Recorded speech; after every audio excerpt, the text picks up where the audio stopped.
Hey guys, welcome back to another video, and that feels like a weird thing to say, as this is my first video in quite a while.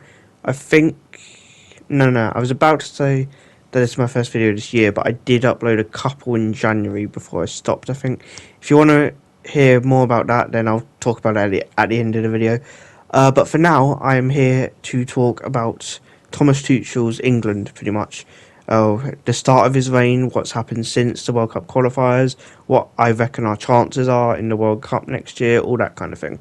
So first, I'm going to start off from January with Thomas Tuchel's appointment. I know that a lot of people were quite hesitant about having Thomas Tuchel as the England manager for various reasons. And my family definitely was as well. I was the only one in my family who had faith that Tuchel was the right man for the job. A lot of my family were doubting him, but I felt that with the other managers that there were on display that were like either unemployed or even just English managers, the best probably are Graham Potter, who just got sacked from West Ham a month ago or so, and Sean Dyche, who is a decent manager, but he shouldn't never be in conversation with the England manager. So that is the state that England management is in at the moment. Obviously, Eddie Howe's the best English manager right now, but I don't see him leaving Newcastle for at least another 3 or 4 years. Obviously, unless performances dip. So, if you want an English manager, that would be the option. So I feel like Thomas Tuchel was the right option. He's a winner. He thrives on tournament football. Obviously, won the Champions League with Chelsea only a few months after coming into that job. Sacked unfairly at Chelsea, I do feel, with Todd Bowley. Obviously, it was poor results, but I don't think Bowley ever really liked Tuchel. He just wanted him gone, even though he did put a lot of money into the club. But what else, isn't he? The first few qualifiers definitely were a bit wary because they weren't incredible games. It was a 3-0 and a 2-0, I believe. And they were right, but there wasn't really anything special shown in them. And then obviously when we lost 3-1 to Senegal in a friendly, that was disappointing and concerning. But I do think that was mainly because it was a game after the season had ended. Like, all of the players were already exhausted from a full season, and then they had to go out and play an international game, which I think is just ridiculous. But that's the only loss we've suffered under Tuchel. And I think in the last few international breaks, we've really got clicking. Obviously, with last international break, we beat Serbia 5-0, probably the best team in the group other than us. And then this international break, we beat Wales in the friendly, which is the gameplay that you're seeing here behind you, because Latvia is not in the game. And forgive me for this terrible first half gameplay. It was my first game of the day. I promise you it gets better in the second half. But anyway, Serbia were the best team in the group other than us. We beat them 5-0. Wales 3-0 in the friendly, and then we smashed Latvia 5-0, obviously. So I feel like it's really started to click. And one thing that I really like about Tuchel is that he doesn't pick players based on reputation. He picks them based on who will fit into his requirements better. A lot of people seemingly are wanting a repeat of the 2000s where Gerrard, Lampard and Scholes was shoved into a team together. But everyone in England knows how that went down. It did not work, and it kind of ruined the chances that an old golden generation had. Because Tuchel, he picks players that aren't necessarily the best in the position on paper, such as Jed Spence, who played in both games over the international break. Miles Lewis-Skelly, Dan Burns in the squad, and I think he's had a much better impact for England than a lot of people says that he has. But it's just some big names being left out as well. Obviously Bellingham. A lot of people say it's for injury. He has been back for a couple games. Obviously, he's not fully fit. I imagine he will be in that World Cup squad because he's Jude Bellingham. But I feel like Southgate back then would have brought Bellingham as soon as he heard a whisper of him being fit. So I think that's a big difference there.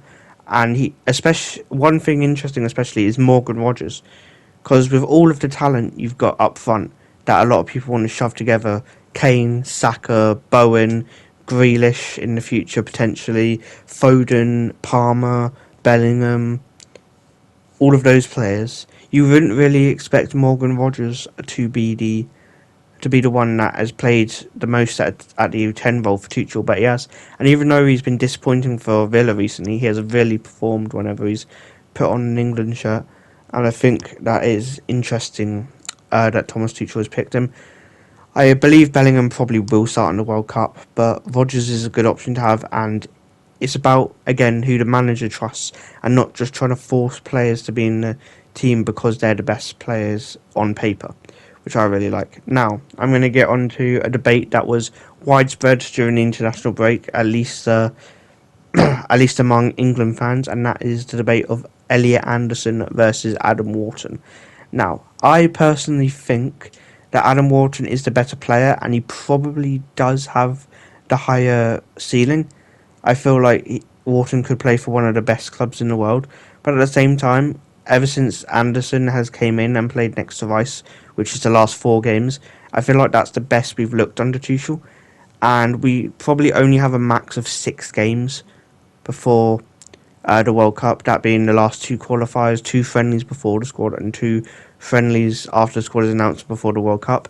And I feel like Wharton will probably be fit by then, but you really want to disrupt the harmony that's been going on with Rice and Elliot Anderson. And Elliot Anderson is a brilliant player. I watched him at Newcastle before he moved to Forest. I watched him pretty much every week when he did play, obviously. And he was good in patches. And that season that Lewis Miley had to come in because of all the injuries, that probably should have been Elliot Anderson, but obviously he had a back injury that season, so Miley took all his game time that he would have most likely had if he was fit. And then obviously they sold him to Forest because of FFP, and he's been brilliant there. So yeah, personally, I would start Anderson next to Wharton, but feel free to for you guys to let me know your opinions in the comment section.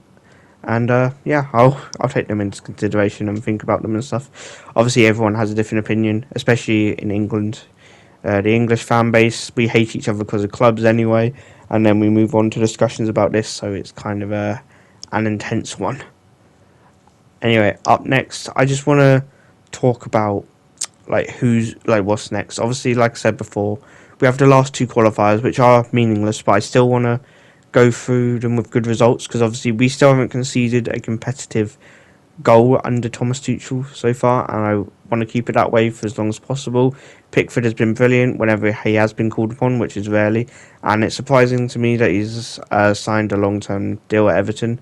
Well, not surprising because I know he loves the club, but I feel like he could play for at least 3 of the big 6, being Man United and Spurs, and he definitely could play for Chelsea, get Robert Sanchez out of net for them. But I feel like that's a big part of this squad, that we haven't conceded any goals, and if we can keep that for as long as possible, then who knows. And also, I hope we face some better opposition in those friendlies before the World Cup, because I've heard some people talking about how if this system is going to work against big teams. Now, personally, I think this system is made for big teams, as we play exciting football and we go through the midfield, but obviously we meet the defence a lot against some of these teams like Latvia.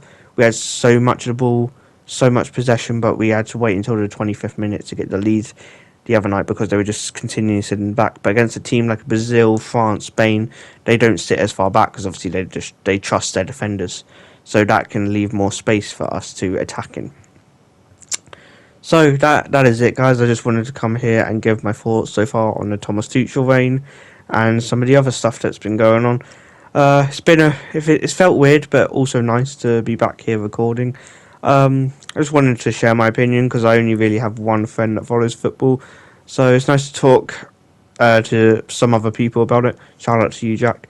So yeah, I hope you guys enjoyed this video. Obviously, I haven't been around much. I don't know if I'm gonna upload again or when or any of that. If I do, it's not gonna be a consistent thing. It's just gonna be when I feel like it and when I can, because life's a lot busier now. I'm in my last year of college, potentially going to uni next year. It's that stage in the life.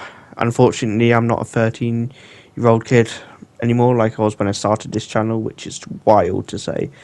I can't believe it's been like 5 years already. But yeah, if I might do I might do a video about our 26-man squad when it gets to that time. Maybe a reaction to the World Cup draw, which is in December.